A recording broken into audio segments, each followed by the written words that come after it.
Science का हर एक chapter हम सिर्फ 20 से 25 मिनट के अंदर खत्म करने वाले हैं। यानी फटाफट से आपका सारा थ्योरेटिकल रिवीजन हो जाएगा और इंपॉर्टेंट क्वेश्चंस भी आपको पता चल जाएंगे। तो है ना बहुत शानदार तरीका। अब स्टार्ट करते हैं पूरे के पूरे रिवीजन को। बट उससे पहले अगर आपको इस चैप्टर को एकदम डिटेल में समझना है ना, तो एक वन शॉट मैंने बना रखा है। उस वन शॉट के अंदर मैंने डिटेल में 1.5 घंटे के अंदर ये जो आपका चैप्टर है ना सेल, थोड़ा मुश्किल लगता है ना, थोड़ा टफ लगता है ना, इसको समझा भी रखा है। बट आज हम इस पूरे चैप्टर का, इस बड़े चैप्टर का आसान तरीके से रिवीजन करेंगे। तो चलो फटाफट से स्टार्ट करते हैं। सबसे पहले देखते हैं कि ये सेल है क्या। और ये जो रैपिड रिवीजन है, इनके जो नोट्स हैं वो सबसे प्रीमियम और सबसे बेस्ट नोट्स हैं, जो कि मैं आपको डिस्क्रिप्शन के अंदर दे भी दूंगा। देखो स्टार्ट करते हैं कि सेल क्या होता है। सबसे पहले आपने पढ़ा ही होगा कि cell is a fundamental unit of your life. क्यों? क्योंकि हमारी सारी बॉडीज सेल से बनी है। हमारे हाथ के अंदर क्या है? सेल। दिमाग के अंदर क्या है? सेल। सब कुछ सेल से बना है। तो याद रखना सेल क्या होता है। Cell is called basic structural and functional unit of life. यानी जो पूरी लाइफ है आपकी वो सेल से ही बनी है ना। इस वजह से हम इसे बोलते हैं फंडामेंटल यूनिट ऑफ लाइफ। अब पेपर में क्वेश्चन क्या आएगा? पेपर में एक सवाल आता है बार बार। सवाल यह आता है पेपर के अंदर कि why cell is called building block of life. Building block of life क्यों बोलते हैं? क्योंकि समझना, जैसे आपके जमीन से घर बनता है ना, उसी प्रकार से ये जो सेल होता है ना, सेल, ये सेल डिवाइड करते जाते हैं, मिलते जाते हैं और ये बनाते हैं टिश्यू। टिश्यू से बनते हैं ऑर्गन। हाँ, वही ऑर्गन जिसकी किडनी, स्टमक, ये सब ऑर्गन होते हैं। और ऑर्गन कंबाइन करके बनाते हैं ऑर्गन सिस्टम। और ऑर्गन सिस्टम से हम यानी पूरे पूरे ऑर्गेनिज्म बनके तैयार हो जाते हैं। इस वजह से हम सेल को बोलते हैं बिल्डिंग ब्लॉक ऑफ लाइफ, क्योंकि उसी से ही पूरी की पूरी लाइफ बनती है। चलिए सेल के बारे में तो समझ गए, आगे देखते हैं। आगे चीज है ना कि सेल की हिस्ट्री क्या थी, किसने ढूंढा आखिर सेल को। तो सेल को सबसे पहले ढूंढा रॉबर्ट। अभी जो रॉबर्ट नाम था ना, पुराने जमाने में बड़ा फेमस था, है ना। तो रॉबर्ट हुक जो थे 1665 में उन्होंने सेल की डिस्कवरी करी। पर इन्होंने डेड सेल की डिस्कवरी करी, लिविंग सेल की डिस्कवरी नहीं करी। उसी के कुछ सालों बाद एक साइंटिस्ट आए जिनका नाम था एंटोनी वैन ल्यूनहुक। इन्होंने लिविंग सेल की डिस्कवरी करी। याद रखना, लिविंग सेल। उसके बाद एक और साइंटिस्ट आए जिनका फिर से नाम रॉबर्ट था, रॉबर्ट ब्राउन। उन्होंने ना सेल के न्यूक्लियस की डिस्कवरी करी। न्यूक्लियस क्या होता है? सेल का ब्रेन, है ना। उसके बारे में भी पढ़ेंगे भी, ठीक है। और उसके बाद 1839 में एक और साइंटिस्ट आए, परकिंजी। और परकिंजी ने डिस्कवरी करी प्रोटोप्लाज्म। अब तुम पूछोगे प्रोटोप्लाज्म क्या होता है?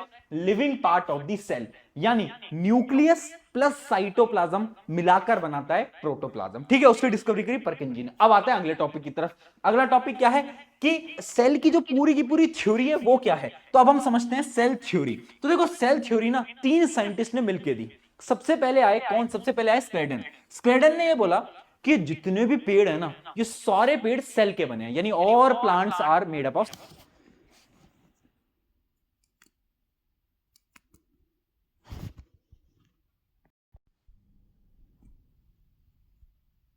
थ्योरी ना 3 साइंटिस्ट ने मिलकर दी।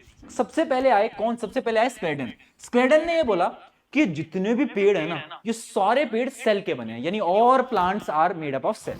उसके बाद है दूसरे साइंटिस्ट शॉन। शॉन ने क्या बोला? शॉन ने बोला कि जितने भी एनिमल्स है ना, वो भी सेल से बने हैं। और फिर आते हैं तीसरे साइंटिस्ट जिनका नाम था रोडोल्फ वर्च्यू। और ये पता क्या करते हैं? ये बैकबेंचर थे। इन्होंने बोला तुम दोनों ना ठीक बोल रहे थे, तुम्हारी बात से मुझे कोई दिक्कत नहीं है, बस मैं अपना एक पॉइंट जोड़ना चाहता हूं। और वो पॉइंट उन्होंने जोड़ा कि एक सेल डिवाइड होता है और नए सेल्स को बनाता है, यानी new cells come from. Point सबसे इंपॉर्टेंट है जो कि रेडोल्फ जी ने दिया था, वो ये था, new cells come from pre existing cell. पुराने सेल से ही नए सेल बनकर आते हैं। This is very important. चलिए भाई आगे बढ़ा जाए। अब देखो सेल जो है ना वो अलग अलग तरीके के होते हैं, यानी कुछ ऐसे ऑर्गेनिजम्स होते हैं जिनके अंदर सिंगल सेल है, और कुछ ऐसे हैं जिनके अंदर बहुत सारे सेल हैं। तो जो ऑर्गेनिज्म जो कि तुम्हारी तरह सिंगल है, उनको हम बोलेंगे यूनिसेलुलर। यानी यूनिसेलुलर ऑर्गेनिज्म वो है जिनके अंदर एक ही सेल है। जबकि मल्टी सेलुलर क्या है? जिनके अंदर एक से ज्यादा सेल है, जैसे कि आप में, हम सब, ह्यूमंस वगैरह, एनिमल्स भी, ठीक है, प्लांट्स भी। उसके अलावा ना सेल की ना अलग अलग शेप होती है। जैसे कि अगर मैं बात करूं हमारी बॉडी के अंदर, तो हमारे जो मसल्स सेल होते हैं वो स्पिंडल शेप के होते हैं। ये जो आप सेल देख पा रहे हो ना, ये है आपके नर्व सेल, जिसको हम न्यूरॉन भी बोलते हैं। ये हमारी बॉडी का सबसे लंबा सेल होता है, ह्यूमन का सबसे लंबा सेल। तो इसकी शेप भी आप देख सकते हो कैसी है। तो बहुत सारी शेप्स के होते हैं सेल। आगे बात करते हैं। अब देखो अलग अलग साइज के भी होते हैं सेल। जैसे कि इस पूरी दुनिया का सबसे छोटा सेल कौन सा है? नाम याद रखना, बार बार एमसीक्यू में पूछा जाता है, माइकोप्लाज्मा, स्मॉलेस्ट सेल। और सबसे लार्जेस्ट सेल कौन सा है? ऑस्ट्रिच एग, पता ही होगा। ह्यूमन के अंदर सबसे स्मॉलेस्ट सेल कौन सा होता है? तो याद रखना, ह्यूमंस के अंदर सबसे स्मॉलेस्ट सेल होता है स्पर्म सेल, और सबसे लार्जेस्ट होता है ओवम, और सबसे लॉन्गेस्ट लंबा पता है कौन सा होता है? न्यूरॉन, जो अभी बताया नर्व सेल। बहुत बढ़िया, ये पूरी की पूरी आप चीज समझ गए होगे। सेल के अलग अलग टाइप होते हैं, अलग अलग साइज होता है। अब बात करते हैं प्लांट सेल और एनिमल सेल की। देखो दोनों अलग अलग होते हैं, कुछ कुछ सिमिलैरिटीज होती है, कुछ कुछ डिसिमिलैरिटीज भी होती है। स्टार्ट करते हैं। सबसे पहले जैसे आपका घर होता है ना, उसके पास एक सिक्योरिटी होती है, तो ऐसे ही चाहे प्लांट सेल हो एनिमल सेल हो, दोनों के पास एक सिक्योरिटी होती है, और सिक्योरिटी का नाम है, याद रखना, नाम है पीएमसीएम। है पीएमसीएम एक साथ। पीएमसीएम मतलब प्लाज्मा मेम्ब्रेन, या फिर इसका एक और नाम है सेल मेम्ब्रेन। ठीक है, तो प्लाज्मा मेम्ब्रेन या फिर सेल मेम्ब्रेन, ये क्या होता है? Outermost covering of the cell. ठीक है, सबसे बाहर की जो कवरिंग है वो ये कहलाती है। इसका एक और नाम होता है वैसे, इसका घर का नाम क्या है? यानी जैसे तुम सबके घर के नाम है, इसका भी एक घर का नाम है। इसका घर का नाम है selective permeable membrane. Selective permeable membrane क्यों? क्योंकि इट कैन सेलेक्ट, ये सेलेक्ट कर सकता है कि कौन अंदर आएगा कौन बाहर जाएगा, ये सेलेक्ट कर सकता है। ठीक है, तो याद रखना, it regulates material movement and allow diffusion of O2 and CO2। कौन अंदर जाएगा कौन बाहर जाएगा ये सेलेक्ट कर सकता है। ठीक है, अब ये बना किससे होता है? याद रखना, it is made up of lipid and protein. Very important, lipid और प्रोटीन का बना होता है। अब तुम सोच रहे होगे कि ये ट्रांसपोर्ट कैसे करता है अंदर बाहर अंदर बाहर, तो उससे पहले हम समझते हैं ट्रांसपोर्ट ना दो टाइप के होते हैं, एक होता है एक्टिव ट्रांसपोर्ट, एक होता है पैसिव ट्रांसपोर्ट। एक्टिव ट्रांसपोर्ट क्या होता है? एक्टिव ट्रांसपोर्ट ऐसा ट्रांसपोर्ट है जिसके अंदर कोई भी सब्सटेंस, देखना बेटा, कोई भी सब्सटेंस लोअर कंसंट्रेशन से हायर कंसंट्रेशन की तरफ जाएगा। जैसे मान लो एक जगह पर कम पानी है, दूसरी जगह पर ज्यादा पानी है, तो जब लोअर कंसंट्रेशन से हायर कंसंट्रेशन में कोई चीज जाएगी, एक्टिव ट्रांसपोर्ट। पर पैसिव ट्रांसपोर्ट क्या है? जब हायर कंसंट्रेशन से लोअर कंसंट्रेशन के ऊपर जाएगी तो वो होगा आपका पैसिव ट्रांसपोर्ट। ठीक है, याद रखना, एक्टिव ट्रांसपोर्ट में एनर्जी लगती है, एनर्जी देनी पड़ती है। पैसिव ट्रांसपोर्ट में कोई एनर्जी नहीं लगती। ठीक है, अब आते हैं हमारे जो सिलेबस के अंदर है वो है पैसिव ट्रांसपोर्ट, और वो भी दो टाइप के, ओस्मोसिस और डिफ्यूजन। अब देखो, ओस्मोसिस डिफ्यूजन को समझने के लिए सबसे पहले अपन डिफ्यूजन समझते हैं कि डिफ्यूजन क्या भला है। तो डिफ्यूजन बड़ा सिंपल सा होता है। डिफ्यूजन क्या होता है? Movement of a substance, solid, liquid और gas, from region of higher concentration to lower concentration. चाहे सॉलिड हो, चाहे लिक्विड हो, चाहे गैस हो, जो वो हायर से लोअर में जाएगा, हम बोल देंगे डिफ्यूजन हो गया। बहुत बढ़िया। अब ओस्मोसिस क्या होता है?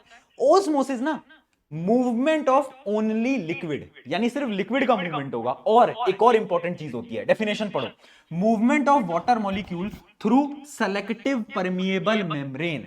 यानी जब वाटर मेम्ब्रेन, कौन सी? सेल मेम्ब्रेन या फिर प्लाज्मा मेम्ब्रेन के या तो अंदर जाएगा या तो बाहर जाएगा, उस मूवमेंट को हम बोलेंगे ओस्मोसिस। तो ओस्मोसिस के अंदर सबसे इंपॉर्टेंट चीज क्या है? सेमी परमिएबल मेम्ब्रेन, जो कि इसके पास नहीं है। डिफ्यूजन तो कोई भी चीज एक जगह से दूसरी जगह जाएगी तो हम उसको डिफ्यूजन बोल सकते हैं। ठीक है जी, समझ आ गया, एकदम क्लियर। अब याद रखना, ओस्मोसिस में क्या होता है? हायर वाटर कंसंट्रेशन से लोअर वाटर कंसंट्रेशन तक चीजें मूव करती हैं। ठीक है जी, अब यहां पर ना ओस्मोसिस भी दो टाइप के होते हैं। एक होता है आपका एंडो ओस्मोसिस, नाम से ही समझ आ रहा है कोई चीज अंदर आ रही होगी, एंडो, अंदर, यानी जब पानी जो है वो सेल के अंदर जाता है तब हम उसे बोलते हैं एंडोस्मोसिस। ठीक है, movement of water into cell. Exosmosis क्या होता है? जब पानी बाहर जाएगा, movement of water out of the cell, उसको हम बोलते हैं एक्सोओस्मोसिस। ठीक है जी, यहां तक की पूरी कहानी आपको समझ आ गई होगी। अब बढ़ते हैं आगे, जहां पर देखो तीन टाइप के सॉल्यूशंस होते हैं, हाइपरटोनिक, आइसोटोनिक, हाइपोटोनिक। समझाऊंगा, बट उससे पहले समझो कि सॉल्यूशन के ना दो पार्ट्स होते हैं। कौन कौन से पार्ट्स होते हैं? हर एक सॉल्यूशन के अंदर एक चीज तो होती है सॉल्यूट, और एक होती है सॉल्वेंट। सॉल्वेंट का मतलब क्या है? सॉल्वेंट का मतलब है पानी, यानी वाटर, है ना।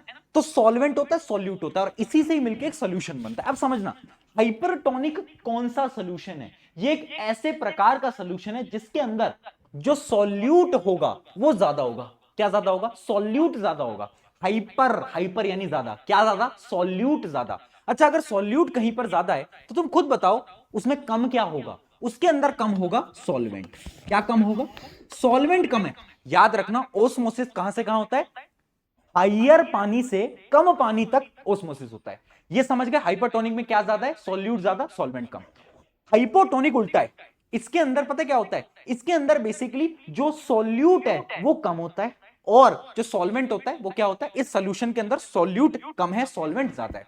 आइसोटोनिक को तो भूल जाओ, क्योंकि आइसोटोनिक तो बराबर है, इसमें ना सॉल्यूट कम है ना ज्यादा, एकदम बराबर है। ठीक है, अब इमेजिन करते हैं कि मान लो मैंने एक सोल्यूशन लिया और उसके अंदर मैंने अपने सेल को रख दिया। अब अगर ये सोल्यूशन हाइपरटोनिक है तो क्या होगा? हाइपरटोनिक सोल्यूशन में क्या होता है बताओ? हाइपरटोनिक सोल्यूशन के अंदर सॉल्वेंट कम है, यानी पानी कम है। यहां पर पानी कम है, ठीक है, और सेल के अंदर पानी ज्यादा है तो क्या होगा, पानी कहां से कहां मूव करेगा, ज्यादा से कम में मूव करेगा, यानी सेल श्रिंक हो जाएगा। और अगर आप हाइपोटोनिक में देखोगे तो इसका एकदम अपोजिट होगा। क्यों? क्योंकि हाइपोटोनिक, मान लो यहां पर हाइपोटोनिक सोल्यूशन है, अब हाइपोटोनिक में जो सॉल्वेंट है वो क्या है बताओ, सॉल्वेंट, हाइपोटोनिक के अंदर सॉल्वेंट ज्यादा है और सेल में कम है, तो पानी सेल के अंदर चला जाएगा, तो हाइपोटोनिक में सेल स्वेल हो जाता है, मोटा हो जाता है। अब अगर ये समझ नहीं आता तो याद करने की ट्रिक देखो, पीके ट्रिक ये बोलती है हाइपो यानी हिप्पोपोटामस, हिप्पोपोटामस कैसा होता है, मोटा होता है, तो अगर किसी भी सेल को हाइपोटोनिक सोल्यूशन में डालोगे तो वो हिप्पोपोटामस जैसा मोटा हो जाएगा, और हाइपोटोनिक इसका एकदम अपोजिट, यहां पर क्या हो जाएगा, श्रिंक हो जाएगा। और आइसोटोनिक में कुछ नहीं होता, जैसा सेल होता है वो वैसा ही रहता है, उसमें कोई चेंज नहीं आते, कोई बदलाव नहीं आते। बहुत बढ़िया, यहां तक क्या हमें समझ आया, तो आगे बढ़ें। ये बहुत इंपॉर्टेंट टॉपिक था। अब आगे बढ़ रहे हैं किसके ऊपर, डिफ्यूजन और ऑस्मोसिस के डिफरेंस के ऊपर। देखो डिफरेंस बताने की जरूरत नहीं है, अभी तक आपको समझ आ ही गए होंगे। डिफ्यूजन और ऑस्मोसिस दोनों में higher to lower concentration move होता है, बट डिफ्यूजन में सॉलिड, लिक्विड, गैस तीनों होते हैं, बट ऑस्मोसिस में सिर्फ और सिर्फ लिक्विड के लिए होता है। दूसरा डिफरेंस देखना, यहां पर डिफ्यूजन में सेमी परमिएबल मेम्ब्रेन का कोई यूज नहीं होता, बट ऑस्मोसिस में सेमी परमिएबल मेम्ब्रेन का यूज हो रहा होता है। ठीक है, उसके अलावा क्या है कि diffusion it can not be stopped and allow all substance to move freely, यानी डिफ्यूजन को आप रोक नहीं सकते, पर ऑस्मोसिस को रोक भी सकते हो और रिवर्स भी कर सकते हो, रिवर्स भी कर सकते हो ऑस्मोसिस को, है ना। बहुत बढ़िया, ये हमें समझ आ गया। अब बढ़ते हैं आगे। एक सिक्योरिटी की बात कर ली जो कि थे पीएमसीएम, अब आती है जेड प्लस सिक्योरिटी, और ये जेड प्लस सिक्योरिटी ना सिर्फ प्लांट के पास है, उस जेड प्लस सिक्योरिटी को हम बोलते हैं सेल वॉल। ठीक है, सेल वॉल क्या होती है, non living rigid outer covering of the plant cell. किसकी बनी होती है, प्लांट्स के अंदर ये सेलुलोज की बनी होती है, बेटा याद रखना। काम क्या होता है, it provide structural strength and lying outside the plasma membrane, plasma membrane के ऊपर होती है और ये स्ट्रक्चरल सपोर्ट देती है प्लांट को। ठीक है, समझ आ गया। अब यहां पर ना एक बहुत प्यारा सा कॉन्सेप्ट होता है जिसका नाम होता है प्लाज्मोलाइसिस। प्लाज्मोलाइसिस क्या होता है, देखो मान लो ये आपका क्या है, सेल वॉल है, इसके अंदर होगी आपकी प्लाज्मा मेम्ब्रेन, उसके अंदर न्यूक्लियस होगा और बहुत सारी चीजें होंगी। आप क्लास 8, 9 या 10th में हो क्या, आप इसके अंदर होगी आपकी प्लाज्मा मेम्ब्रेन, उसके अंदर न्यूक्लियस होगा और बहुत सारी चीजें होंगी। अब मान लो क्या हुआ कि ना ये सेल श्रिंक करने लग गया, यानी इसका पानी बाहर चला गया। ठीक है, उस समय पर क्या होगा, ये जो पूरी प्लाज्मा मेम्ब्रेन है ना ये श्रिंक कर जाएगी, क्या कर जाएगी, एकदम श्रिंक कर जाएगी, बट एक चीज बचेगी, वो क्या, सेल वॉल। सेल वॉल कभी श्रिंक नहीं करती, वो झुकती नहीं है किसी के सामने। ठीक है, ये भी पुष्पा ही है, झुकेगा नहीं। ठीक है, तो याद रखना, water loss by osmosis cause cell content to shrink away from the cell wall. उस प्रोसेस को हम बोलते हैं प्लाज्मोलाइसिस, यानी shrinkage of plasma membrane with all part of the cell. कौन नहीं होता श्रिंक, सेल वॉल। आगे बढ़ते हैं। प्लांट सेल सेलुलोज की बनती है, बैक्टीरियल सेल पेप्टोग्लाइकन की बनती है, और फंगल सेल कैटिन की बनती है। ये याद रखना है, कंपाउंड एमसीक्यू में पूछ लिए जाते हैं। आगे बढ़ते हैं। अच्छा, फंक्शन क्या होता है सेल वॉल का, बता ही दिया। सबसे पहला फंक्शन तो प्लांट के सेल को बस्टिंग यानी फटने से बचाता है ना, क्योंकि देखो अगर हाइपोटोनिक सोल्यूशन में रखा तो क्या होगा, पानी आता जाएगा और फट भी सकता है, तो उससे कौन बचाता है, सेल वॉल बचाता है। अगला, absorb water creating pressure balance, pressure balance बनाने के भी काम आता है ये।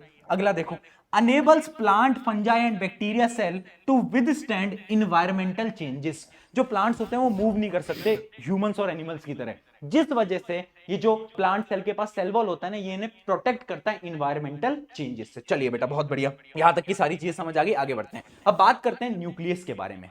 न्यूक्लियस क्या है, ब्रेन ऑफ द सेल है। इसको ब्रेन ऑफ द सेल क्यों बोलते हैं पता है, इसके अंदर ना दो चीजें हैं। सबसे पहले तो इसका स्ट्रक्चर देखना, इसके पास ना डबल मेम्ब्रेन होती है। क्या होती है, डबल मेम्ब्रेन होती है। जो बीच में तुम देख पा रहे हो ये होते हैं न्यूक्लियर पोर्स, न्यूक्लियर पोर्स, और ये होती है न्यूक्लियर मेम्ब्रेन।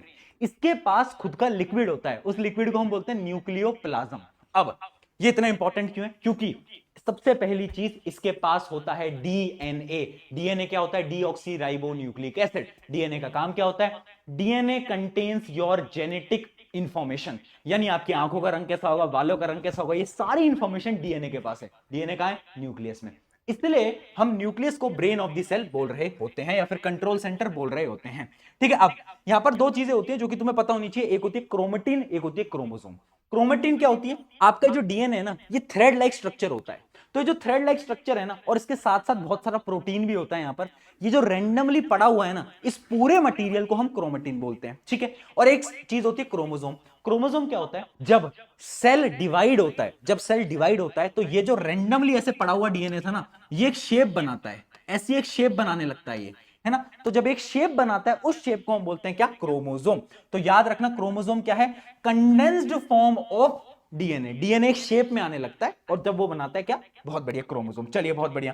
अब ये याद रखना काम क्या होता है न्यूक्लियस का, controls all cell activities, reproduction and inheritance. जितनी भी सेल की एक्टिविटीज हैं सब कौन कंट्रोल कर रहा है, ब्रेन ऑफ द सेल। चलिए बहुत बढ़िया। अब देखो सेल ना दो टाइप के होते हैं, प्रोकैरियोटिक, यूकैरियोटिक। ये बेचारे प्रोकैरियोटिक सेल के पास ना वेल डिफाइंड न्यूक्लियस भी नहीं होता, यूकैरियोटिक के पास वेल डिफाइंड न्यूक्लियस होता है, ठीक है। तो याद रखना प्रोकैरियोटिक सेल छोटे सेल होते हैं, इनके पास खुद का न्यूक्लियर रीजन डिफाइंड भी नहीं होता, इसलिए इसके पास न्यूक्लियस नहीं होता। इसके पास पता है क्या होता है, इसके पास होता है न्यूक्लियोइड।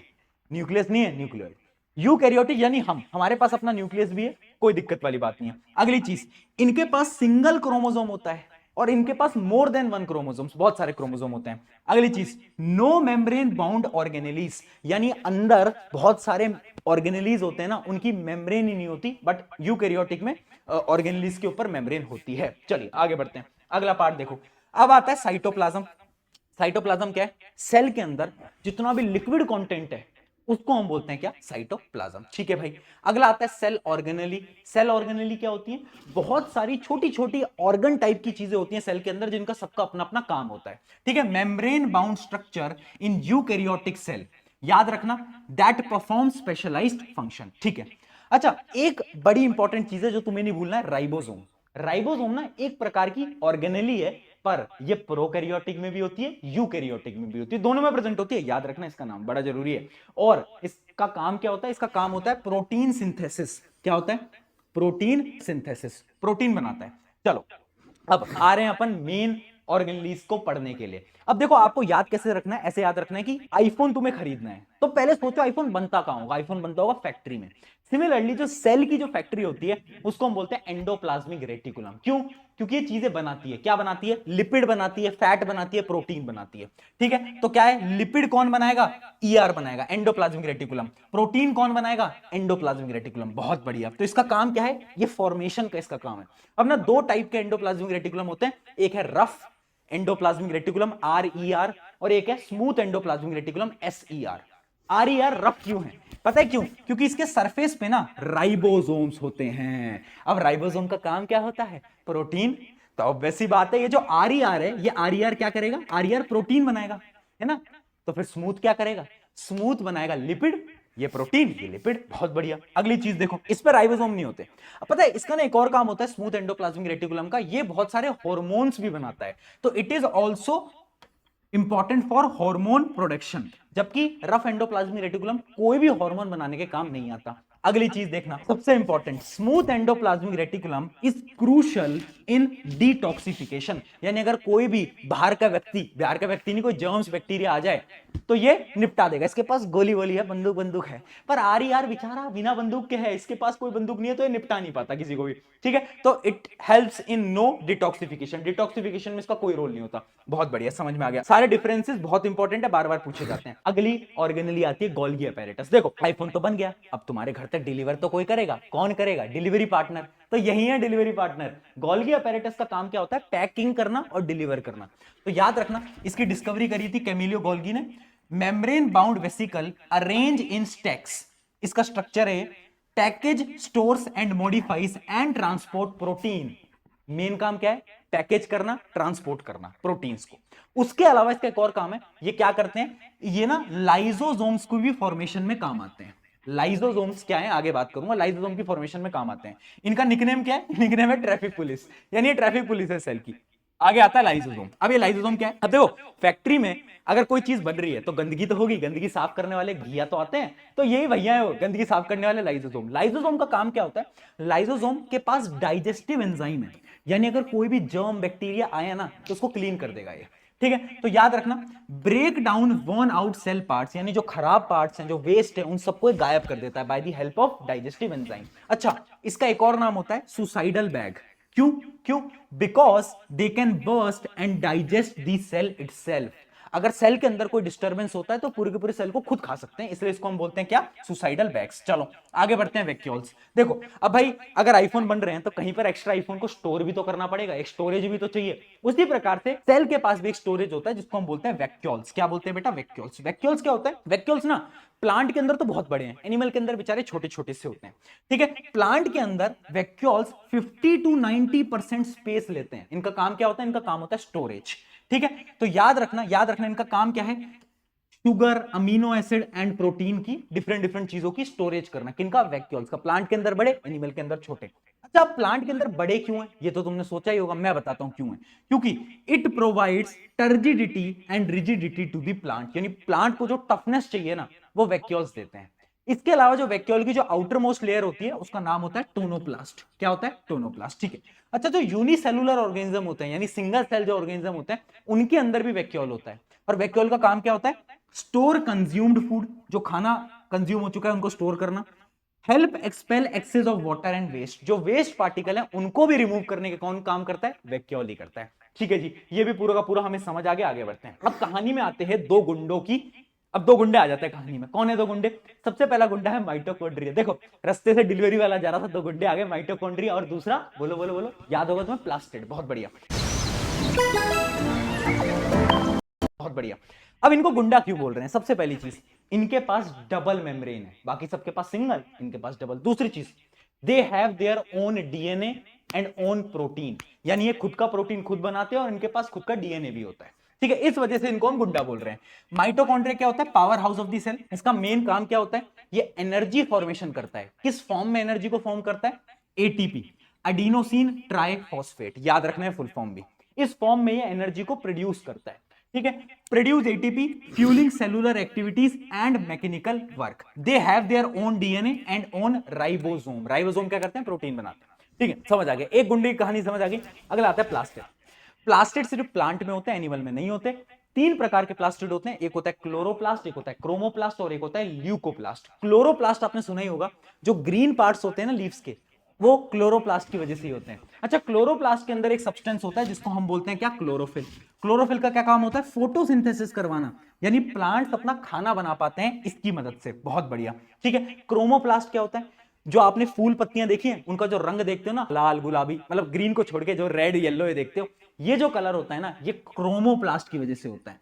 कलर्ड प्लास्टिड होता है, येलो रेड ये सब pigment give colour to the fruit and flower, तो जो रंग तुम देख पाते हो इसकी वजह से।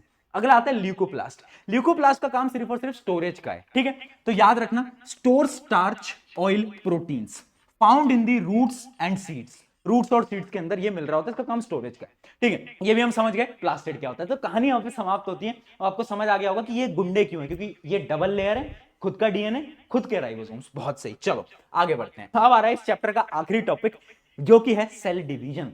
सेल डिवीजन क्या होता है, एक सेल टूट के नए सेल्स बनाता है। Process of forming of new cell in organism needed for growth, cell replacement and reproduction. तो जो नए सेल बन रहे हैं एक ही सेल से टूट के, उसको हम क्या बोलते हैं, सेल डिवीजन।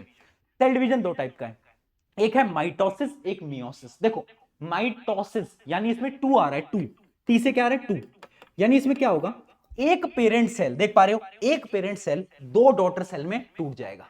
मियोसिस में क्या होता है, एक पेरेंट सेल दो डॉटर में टूटता है, फिर दो डॉटर सेल फिर दो में टूटती हैं, तो यानी यहां पर चार डॉटर सेल बनती हैं, जबकि वहां पर दो। अगला डिफरेंस देखो, ये जो मियोसिस होता है ना, मान लो पेरेंट के पास क्रोमोसोम थे 26, ठीक है, तो जो लास्ट में डॉटर सेल होंगे ना, उनके पास क्रोमोसोम का नंबर हाफ होगा, यानी 13 13 13 13, जबकि माइटोसिस में क्रोमोसोम का नंबर नहीं बदलता। अगर इसके पास 26 है तो इसके पास भी 26 होगा, इसके पास भी 26 होगा। ये जो डिफरेंस है बार बार पूछा जाता है, डिफरेंस एक बार रीड कर लो, क्या है, क्या, mitosis results in two daughter cell, जबकि ये चार डॉटर सेल बनाता है। Daughter cell are identical to the parent cell, ठीक है, बट जबकि इस केस में daughter cell are not identical, same नहीं होते पेरेंट सेल की तरह। अगला difference, chromosome number are same, but यहां पर नहीं होता भैया, क्रोमोसोम नंबर इज डिफरेंट। चलो, helps in growth and repair. For example मान लो तुम्हारे चोट लग गई, तो वहां पर सेल क्या होंगे, डिवाइड होंगे, कौन से प्रोसेस से होंगे, माइटोसिस से। तो कहीं पे भी आपको रिपेयर करना होगा तो माइटोसिस काम आएगा, पर मियोसिस पता है कहां काम आता है, गैमीट फॉर्मेशन में। अब तुम बोलोगे गैमीट क्या होते हैं, 10th में पढ़ोगे सेक्स सेल। क्या? Sex cell. जैसे मेल के अंदर स्पर्म सेल होता है, तो वो जो सेल होते हैं वो बनाने के लिए कौन सा होता है यूज? मियोसिस। ठीक है, तो मियोसिस कब यूज होता है? गैमीट फॉर्मेशन में। माइटोसिस कब होता है? जो भी आपकी रिपेयर वगैरह होता है आपके सेल का, वो माइटोसिस की मदद से हो पाता है। ये 4 डिफरेंसेस एकदम क्लियर होने चाहिए, इनको मत भूलना। अब आ रहा है लास्ट एक डिफरेंस, फिर इस पूरी के पूरे लेक्चर को खत्म कर रहे हैं। प्लांट और एनिमल में अभी हमने पूरी डिटेल में पढ़ा, डिफरेंस देख लो फटाफट से। याद रखना शेप अलग अलग होती है, जैसे कि प्लांट की तो होती है रेगुलर शेप और एनिमल सेल की होती है इरेगुलर शेप। ठीक है, सेल वॉल सिर्फ और सिर्फ प्लांट में होती है, एनिमल में नहीं होती। प्लाज्मा मेम्ब्रेन, सेल मेम्ब्रेन दोनों में होती है। एंडोप्लाज्मिक रेटिकुलम दोनों में होता है। लाइसोसोम भी दोनों में होता है। गोल्गी अपैरेटस भी दोनों में होता है। साइटोप्लाज्म भी दोनों में होता है। राइबोसोम्स भी दोनों में होते हैं। पर प्लास्टिड सिर्फ प्लांट में होते हैं, एनिमल में नहीं होते। वैक्यूल्स प्लांट में बड़े होते हैं, एनिमल में छोटे होते हैं। ठीक है जी। मोड ऑफ न्यूट्रिशन, जो प्लांट्स होते हैं वो ऑटोट्रॉफिक न्यूट्रिशन है, खुद का खाना खुद बनाते हैं, जबकि जो एनिमल्स होते हैं वो दूसरों पे डिपेंडेंट होते हैं, यानी हेट्रोट्रॉफिक न्यूट्रिशन कर रहे होते हैं। यहां पर आपका ये चैप्टर पूरा का पूरा कर दिया है समाप्त। अब आपको कमेंट में एक क्वेश्चन मैं आपसे पूछने वाला हूं, ये रहा आपका सवाल। आपको फटाफट से कमेंट में बताना है ABCD में से क्या है। अगर ऐसे और लेक्चर चाहिए कमेंट में जल्दी से बताना। शुक्रिया एवरीवन, मेरा नाम है प्रशांत, मिलते हैं।